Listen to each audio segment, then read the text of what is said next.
Bienvenidas, bienvenidos. En esta ocasión veremos el análisis del BJT en corriente directa. En este caso veremos la configuración emisor común. El transistor BJT se dice que tiene una configuración emisor común cuando el emisor del transistor está conectado a tierra y sus dos fuentes están conectadas a esa misma tierra. Por eso se le dice emisor común. Hay otras configuraciones que se le dice base común y colector común. Igualmente, a la configuración base común es que el pin de la tierra, el pin de la base, va conectada, en vez de una fuente de alimentación, va conectada directamente a tierra. Y en la configuración colector común igual, esta conexión, en vez de estar conectada a una fuente, está directamente a tierra. Se utilizaría esta configuración emisor común porque es la que más se utiliza en todos los circuitos de aplicación de amplificación. Ok. Primeramente vamos a analizar o vamos a deducir las ecuaciones que me controlan este circuito. Primeramente tenemos dos mallas. La malla 1, vamos a determinar la corriente de base, que es la que el circuito va a amplificar por el factor de beta, y esa amplificación de la corriente de base por el beta me va a dar mi corriente de colector, que es la amplificación de mi entrada. Y el otro factor que necesitamos calcular es el voltaje colector emisor, que es, digamos, el voltaje o la salida de tensión que va conectada a una carga determinada. Determinemos primero en la primera malla para deducir la fórmula de la corriente de la base. Decimos en la primera malla que tenemos la fuente de la base, tenemos la resistencia de la base y tenemos la tensión base emisor. Recuerden que la tensión base emisor es 0,7, ya que esto aquí es un diodo en directo. Recuerden, la tensión base emisor es la tensión del diodo en directo que se encuentra en el transistor y el cual vale 0,7. Es un estándar.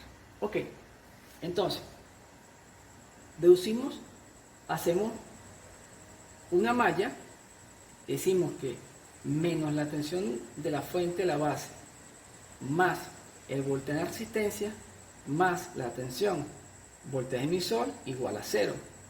Nosotros requerimos es deducir la corriente que proviene de la base. Entonces decimos que este voltaje lo podemos cambiar por I y B por RB. Luego esto que está aquí lo deducimos o lo despejamos para poder determinar mi ecuación de corriente base, que va a ser la fuente de la base menos el voltaje base emisor, que es 0,7, entre la resistencia de base. Luego, en la malla 2, lo que queremos determinar es el voltaje colector emisor, el cual es partiendo de la diferencia del voltaje de la fuente BCC menos la caída de tensión que hay en la resistencia RC. Entonces, si analizamos esta malla, dice que menos la fuente más la caída de tensión que hay en la resistencia RE más el voltaje colector emisor. Como queremos despejar solamente o determinar el voltaje colector emisor, despejamos y me dice que es el voltaje de la fuente menos, recuerden que esto IC por RC igual al voltaje colector. En este caso, yo digo que IC es igual a beta por I sub E. Recuerden que en el video anterior vimos que el beta es el factor de aplicación, el cual que el beta es igual a la corriente colector entre la corriente de base. Yo cambio este valor aquí y le puedo decir que mi corriente, mi voltaje colector emisor es igual a la tensión de la fuente menos mi corriente I sub C por RC. También hay una tensión que es producto, que dice tensión colector base, que es la diferencia entre la tensión colector emisor y la tensión del base emisor, que sería la que acabamos de determinar, que es mi voltaje colector emisor menos 0,7. Veamos un ejemplo aquí, donde tenemos una fuente de 10 voltios, una resistencia base de 576 kiloohmios, tenemos una resistencia de colector de 3 kiloohmios y una fuente de colector de 15 voltios. Vamos a determinar igual mi corriente de base, el voltaje colector emisor, mi corriente de colector y el voltaje colector base. Hacemos el análisis de la malla y decimos que menos 10 más el voltaje en la resistencia B más 0,7, recuerden que esto es 0,7 estándar, despejamos eso y dice que I sub es igual a la fuente menos 0,7 entre la resistencia, y esto me da 16,14 microamperes. Recuerden que el microampere es a la menos 6. Determinamos mi corriente de colector, que sería esta corriente multiplicada por el beta. En este caso mi beta es 100.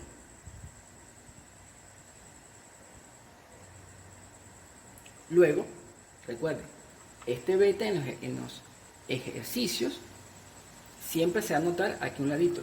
En este caso se dice que el beta es 100. Ok, multiplicamos mi corriente determinada por el beta, que son 100, y me da 1,61 miliamperes. Recuerden que mil es a la menos 3. Ya determinada mi corriente de colector, calculamos la tensión base emisor. En este caso, hacemos la malla, despejamos y me dice que menos 15 voltios menos mi corriente de colector ya determinada por la resistencia del colector, que este me da 10,15 voltios. Obviamente, la tensión colector emisor me tiene que dar menos que la fuente. Si esta tensión me supera mi fuente, debe haber algún problema. Y tampoco la fuente o el voltaje colector emisor tampoco me puede dar negativo, ya que estoy alimentando con una fuente positiva. Entonces, estos dos valores están correctos. Luego, determinamos el voltaje colector base y me dice que es la tensión colector emisor determinada menos 0,7. Esto me da 9,45 voltios. Ya terminadas la corriente de base, mi corriente de colector y la diferencia en mi voltaje colector emisor, vamos a graficar ese comportamiento de mi corriente colector y mi voltaje colector emisor. Entonces, en este aspecto se hace mi corriente colector y aquí colocamos los 15 voltios que son el voltaje máximo que viene dado o que me alimenta mi tensión colector emisor. Estos dos valores son los que controlan mi salida del transistor o la salida amplificada del transistor. Si 1.6 miliamperes es la corriente amplificada por el transistor, deberá dar una constante. Pero ¿qué sucede? Esta constante de corriente no se da, ya que recuerden que aquí hay un diodo en inversa y justamente cuando se produce la transferencia de electrones en ese diodo en inversa, se produce una saturación de la base al colector de electrones para que pueda hacer el flujo. Esa saturación es lo que produce esta pequeña corriente que ven aquí,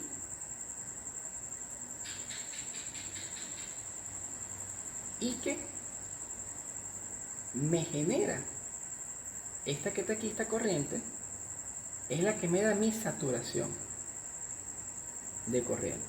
Luego, esta inclinación o esta pendiente que está aquí de la corriente es producto que si nosotros eliminamos la conexión de base y aumentamos proporcionalmente esta tensión de 0 a 15, va a haber una pequeña fluctuación de corriente a través de aquí, sin importar lo que pase en la malla de la base.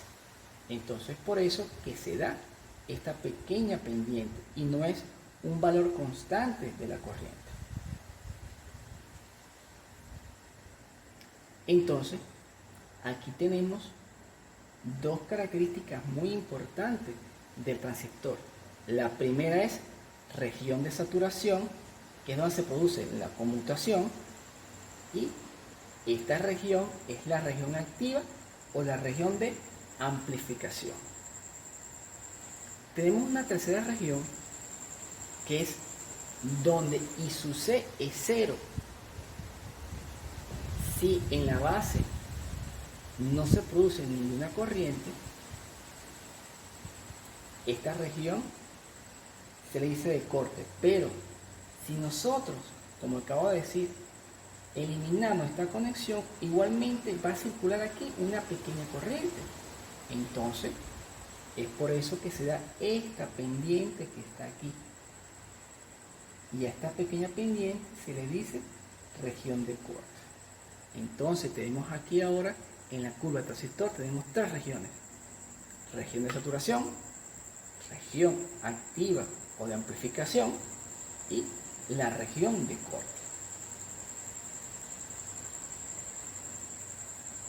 Se recomienda para nosotros amplificar,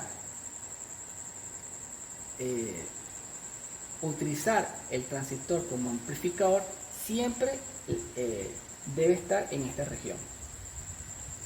Pero si queremos utilizar el transistor como conmutador, un transistor como conmutador es como un switch de estado sólido, ¿sí? Que va a funcionar como como se dice, un switch de estado sólido, o sea, o va a dar el máximo de tensión o cero tensión. En este caso, me va a dar o el voltaje o la corriente, como un switch on-off como tal. Eso vamos a ver o vamos a hacer el análisis para posteriores videos. Espero que les haya gustado este video y nos veremos en un próximo video. Muchas gracias.